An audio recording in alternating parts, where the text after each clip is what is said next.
Faudrait que je teste. Et du coup, Ah, je te conseille, ouais. pour vous, Melvin a répondu dans le chat déjà, mais Assassin's Creed, à la race, ça te parle tout ça, jeux vidéo, les assassins Assassin's Creed. J'ai jamais eu l'occasion d'en faire un moi-même, mais j'ai toujours trouvé ça assez classe. Voilà, ça a l'air d'être le genre de jeu où tu peux vraiment passer énormément de temps et puis parcourir diverses époques. Alors, historique, entendons-nous, c'est pas censé être une restitution fidèle, tout ça, mais c'est quand même assez grisant, je trouve. Il y a des gens qui l'ont oublié. Bah, c'est ça. Que Après, ça devait pas être fidèle. Hein. Ouais. Pourquoi il y a des libertés quand même dans les. Ouais, il y a quand même des petites libertés. Ouais. Ah oui. Bah oui, ça c'est évident, voilà. Et aussi, j'ai cru comprendre que les gens appréciaient davantage, peut-être en tout cas de ce que j'ai entendu, les premiers opus, car il y avait une espèce de trame principale qui se suit aussi dans le monde réel, alors que les suivants se concentrent vraiment sur l'aspect, on explore une époque et le monde réel. En gros, les plus aimés dans la franchise, en règle générale, c'est les premiers, la première trilogie, et ils ont réussi aussi à pas mal avoir un consensus sur celui qui passe en Égypte et celui qui se passe en Grèce. Défini trilogie. Comment? Trilogie pour toi c'est quoi? 3 Assassin's Creed 1, 2, 3 Parce qu'en fait Ezio, il y en a eu... Le 3 c'est le 5e je crois. Oui, après oui, effectivement, je parle vraiment sur les principaux, oui. Il y a eu le 2, il y a eu Brotherhood avec Ezio, il y a eu Révélation aussi. Le 3, attends, rappelle-moi, le 3, c'est celui aux États-Unis. Oui, c'est ça. Qui, moi, perso, est mon préféré. Ah, j'ai une préférence pour... Alors, il est génial, il est vraiment génial. Ouais. Alors, du coup, moi, pareil, je les ai tous faits jusqu'à Origine. Je les ai tous faits jusqu'à Origine. J'ai pas fait celui en Grèce et j'ai pas fait le Valhalla. Je t'ai battu. Moi, j'ai rage quit le Valhalla, mais je les ai tous faits avant. Et Valhalla, il faut que je le finisse. Mais je les ferai, je les ferai. Pourquoi j'ai rage quit? De toute façon, Dylan Issé, Valhalla, Viking, je peux pas blairer. Mais je peux vraiment pas blairer. Mais par contre, mon préféré, c'est Black Flag. Black Flag, est excellent. Mais Black Flag, mec, c'est incroyable. C'est juste, mais imagine-toi. En plus, c'était à peu près le début de la nouvelle génération de consoles. Enfin, ouais, c'était le début de la nouvelle génération de la PS4. Et t'as un jeu où d'un coup, pour la première fois, t'es là, t'es sur des îles magnifiques, machin, des décors de ouf. Et tu te mets à cavaler. Et là, tu vas monter sur ton bateau de pirate, qui est le tien, qui t'attend au port, là où tu l'avais mis à la base. Tu vas monter dessus. Et là, t'as pas de temps de chargement. Il se passe rien, t'as rien qui s'arrête. C'est juste, poup, t'arrives, tu te mets à la barre, et tu commences à partir, et bam, tu vogues sur les océans. Tu dis à tes marins, chanter telle chanson, parce que tu peux choper des chansons en plus, en collectible. Et tu vogues, et tu peux même carrément mettre en, soit t'as la vue normale et tu peux mettre en vue où vraiment t'as plus rien du hub des informations machin, t'as vraiment ton bateau en espèce de vue cinéma où t'as ton bateau et les mers comme ça où voilà tu vas croiser les îles. Ce jeu est magnifique, il est incroyable. Et vraiment ouais voilà pour l'époque, enfin ça a été une claque en fait, de passer à ce niveau-là. Assassin's Creed, ce qui est dingue, c'est quand tu regardes tout ce que ça a révolutionné, parce qu'Assassin's Creed, quand le premier est sorti, ça a révolutionné un petit peu l'open world, même si c'était pas vraiment du open world, c'était des grandes cartes, mais plein de petites cartes grandes. Et Assassin's Creed 2, en fait, a pérennisé un petit peu le premier, en mettant une histoire, parce que le premier, l'histoire, c'est juste va là-bas, tu es telle personne, va là-bas, tu es telle personne. Et à chaque fois que tu allais tuer, si tu faisais tes 3 missions, j'écoute, je vole et j'intercepte, un truc comme ça, mais c'est toujours 3 missions, c'est toujours les mêmes. Le 2 a créé l'histoire et a commencé à pérenniser le genre. Le Révélation et Brotherhood, globalement, ils ont rajouté des trucs, mais là où ils vendaient, c'était plus regarder cette façon de se camoufler, regarder les chevaux. Genre, ils ont mis des chevaux dans la ville, mais parce qu'en fait, t'étais que à Rome, donc c'est normal que t'aies des chevaux dans la ville, t'étais qu'à Rome. Révélation, ça a été les bombes et la lame crochet. Ça a été le fait de sauter pour pouvoir s'accrocher. Et après, tu arrivé au 3, où en fait, cette fois-ci, c'est la frontière. Que la frontière, c'est la zone dans la jungle. Où en fait, là, ça a été, regardez, on peut monter de partout, mais en fait, tu te rends compte que c'était scripté dans les arbres. Et ensuite, tu as le Black Flag qui est sorti, où là, tu avais l'océan, tu avais une immensité. Pareil, ils ont vendu le jeu, regardez, c'est la carte la plus grande. Mais oui, mais t'as 80%, c'est de l'eau. Hein. Mais c'est génial. Mais comme disait Neil, les combats marins sont extraordinaires. Mais quand t'as les combats contre les bateaux légendaires où tu galères, mais c'est tellement cool. Enfin, vraiment, moi j'ai adoré les combats marins quand. Bah, moi j'ai bien aimé. Mais moi, tu vois, j'ai eu l'inverse. Enfin, les combats navals, pardon. J'ai acheté le jeu, j'ai pas du tout aimé Black Flag quand j'ai commencé. Je suis arrivé au milieu, j'ai lâché. Bah, en fait, je sais pas, je n'étais pas rentré dans le jeu. Pour moi, c'était pas un Assassin's Creed. Et puis après, j'ai redonné une chance. Et en redonnant la chance, je me suis rendu compte que c'était une tuerie. En plus, t'as eu le spin-off aussi, où là tu joues un Templier, qui était plutôt cool aussi. Alors, tu as eu Freedom Cry, qui était un vrai spin-off. Tu as eu Rogue, qui était le spin-off. En fait, c'est Rogue, il vient lier. C'est pas la Constitution, celui-là, la Révolution. Non, ça c'est le 3. Ça c'est le 3.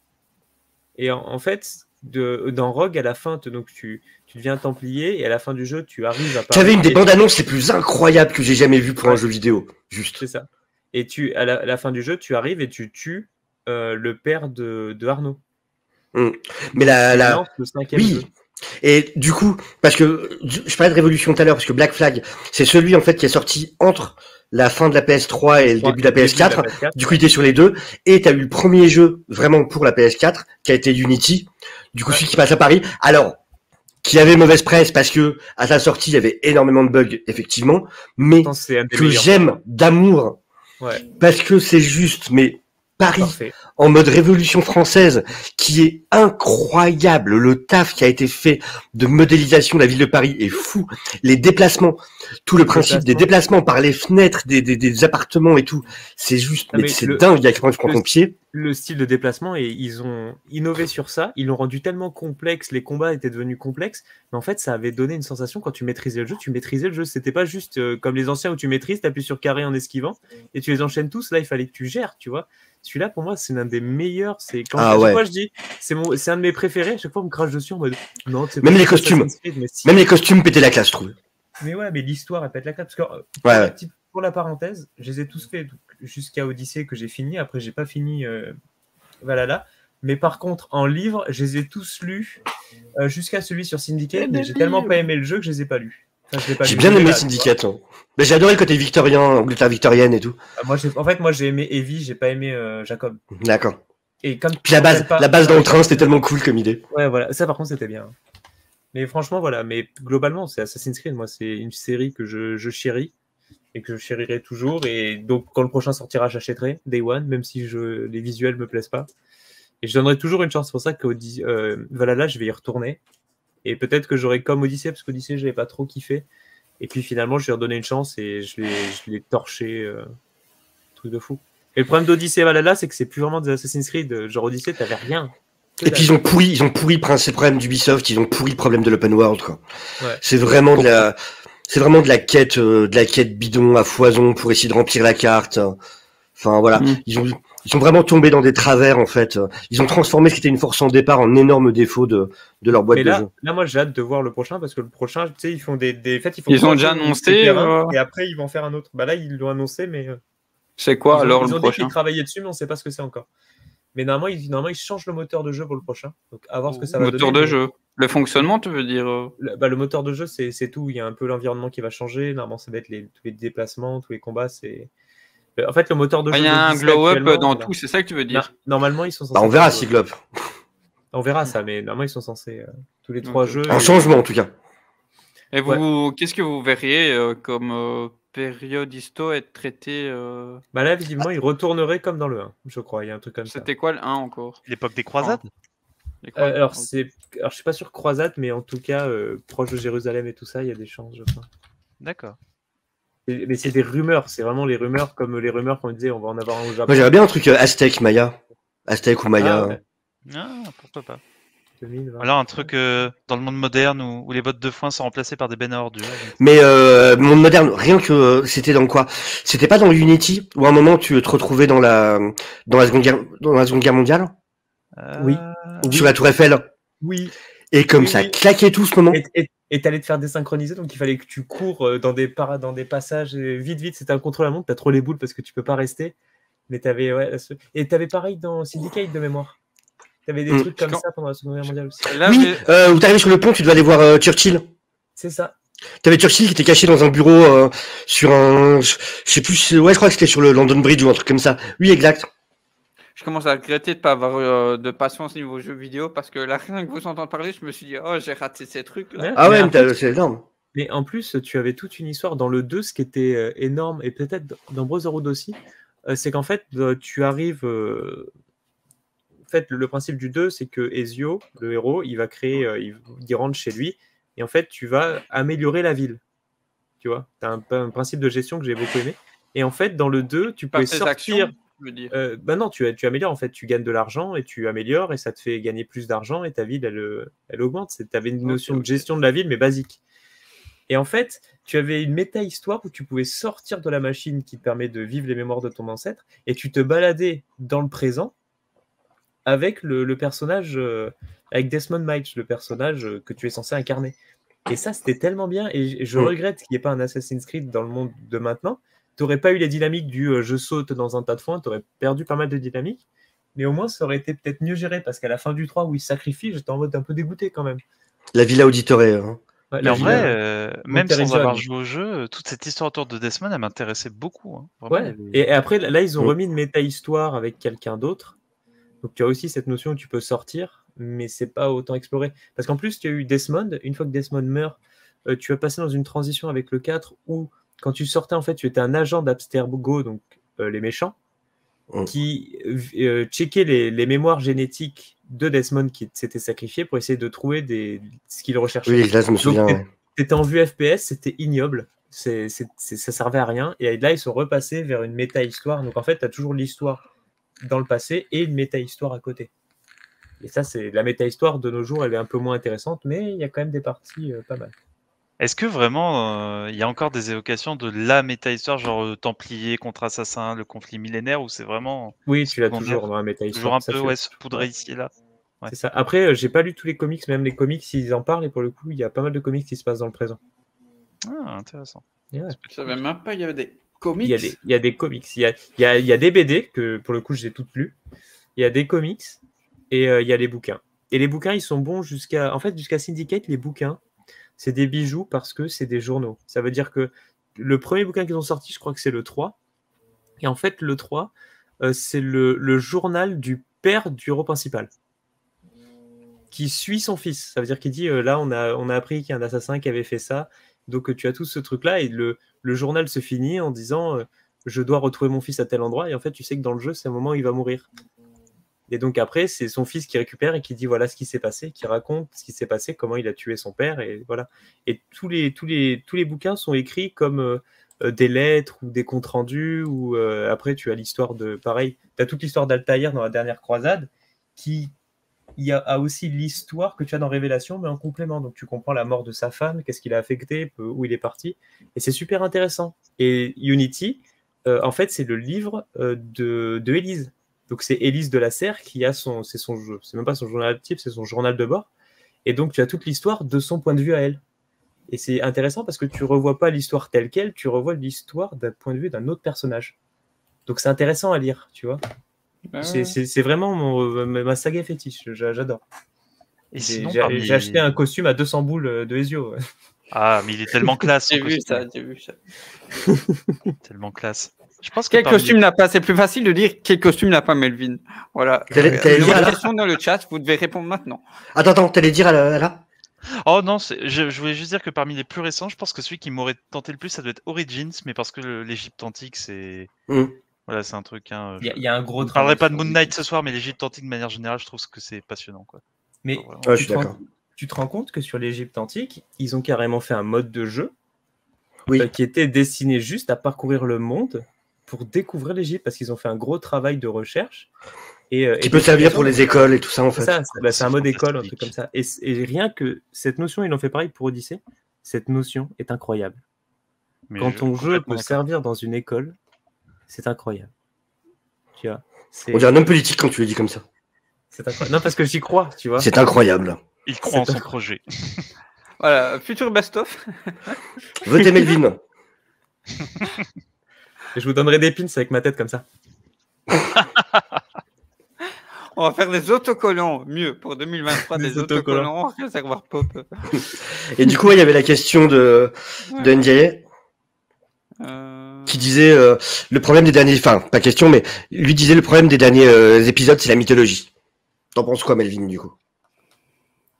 En tant que invité expert de l'univers Assassin's Creed, donc conservateur du musée de Boston, donc sur le monde d'Ubisoft.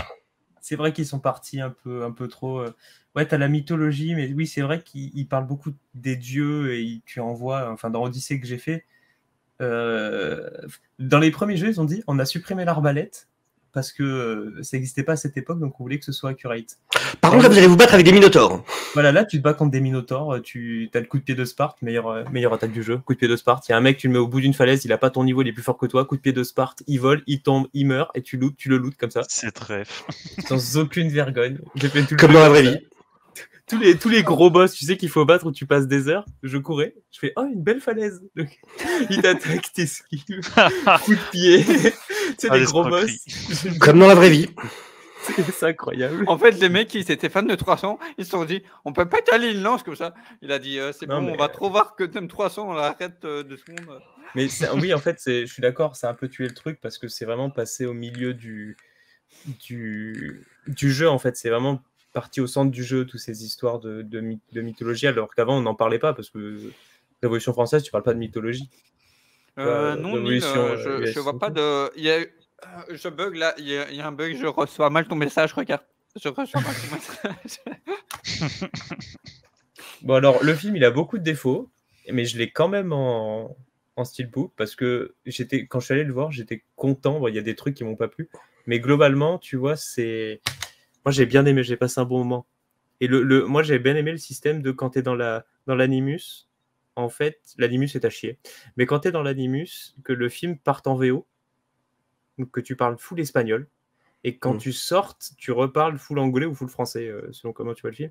Et j'ai adoré ce système parce que c'est vrai, il y a pas mal de trucs qui sont hyper intéressants, et sur la reconstitution historique, sur les costumes, c'est magnifique. Par contre, ouais, il a quand même des soucis. Enfin, je peux pas nier le fait qu'il y ait des soucis. Tu vois, honnêtement, il y a des problèmes. Par contre, il aurait peut-être mérité une petite suite pour se racheter, mais sachant que je crois qu'il est canon avec les jeux, mais Abstergo. C'est ce que Neil vient de dire, justement, ouais. Ouais. Je sais pas si vous savez, mais il est canon. Ouais, il est canon avec les jeux. Surtout que un moment, il voit tous ses ancêtres, et je crois qu'il y a Arnaud sur un des côtés. Il y a un mec qui lui ressemble beaucoup, donc ça veut dire qu'il est réellement canon avec les jeux. Mais pourtant, il y a l'animus, voilà, ils l'ont pas expliqué. Ça, c'est le problème d'Ubisoft. Ils font un truc, ils disent c'est canon, mais ils l'expliquent pas. La pomme d'Éden, c'est pas la même, mais ils l'expliquent pas. Explique-le, fais quelque chose à communiquer. Par contre, ce qui est vraiment bien, si vous l'avez pas vu, vous avez peur, oui, la musique, c'est une tuerie, c'est un film, si encore mes guillemets, c'est un film, mais en fait, on est plus sur du court-métrage, fait par Ubisoft cette fois-ci, où tu es sur Giovanni Auditore, avec donc la tenue du 2, qui traque Rodrigo Borgia, et c'est vraiment bien fait, et en quelques minutes... ouais, parce qu'en fait, on en fait deux. Ils ont fait celui-là, ils ont fait La mort des Zio en court-métrage d'animation. Et globalement, quand ils le font, eux, c'est vraiment super. Ok. Voilà. Merci. Mais alors, moi, Assassin's Creed, du coup, je l'ai commencé il y a longtemps, et je me suis endormi pendant, et je suis jamais revenu dessus. Ah ouais. Voilà. Ouais. Et puis voilà j'ai mon histoire avec ce film. parce que je suis Ça se comprend. Je suis fan de Fassbender, donc ça aussi. Donc t'as envie de faire des bisous dans le cou? C'est ça, ouais. Parce que comme j'ai dit pour ma tier list sur lui, c'est généralement en plus lui, comme j'ai des briefs sur sa carrière, c'est un film intéressant autant pour lui que sur la forme du film qu'un film. Enfin, t'oublies quoi. Mais la question, c'est est-ce que t'es fan de Cotillard? Il est surtout fan de Cotillon, lui. Quand elle chante ou quand elle fait? Non, quand elle fait comme ça. J'aurais vengé mon père. Elle était enceinte jusqu'aux yeux, les gars. Le pire, il est pas là. Le pire, c'est qu'il y a un mec qui a fait couper. On la garde, elle est bonne. C'est ça. C'est vraiment la faute du réal. Moi, j'aurais coupé au montage, j'aurais mis à l'arrière, on l'aurait pas vu mourir. Non, mais bien sûr. Non, ça c'est entièrement la faute du réal. Ouais, tu vois, quand il y a son moment avec Ben qu'elle sort là, voilà. T'arrêtes, c'est bon, c'est fini.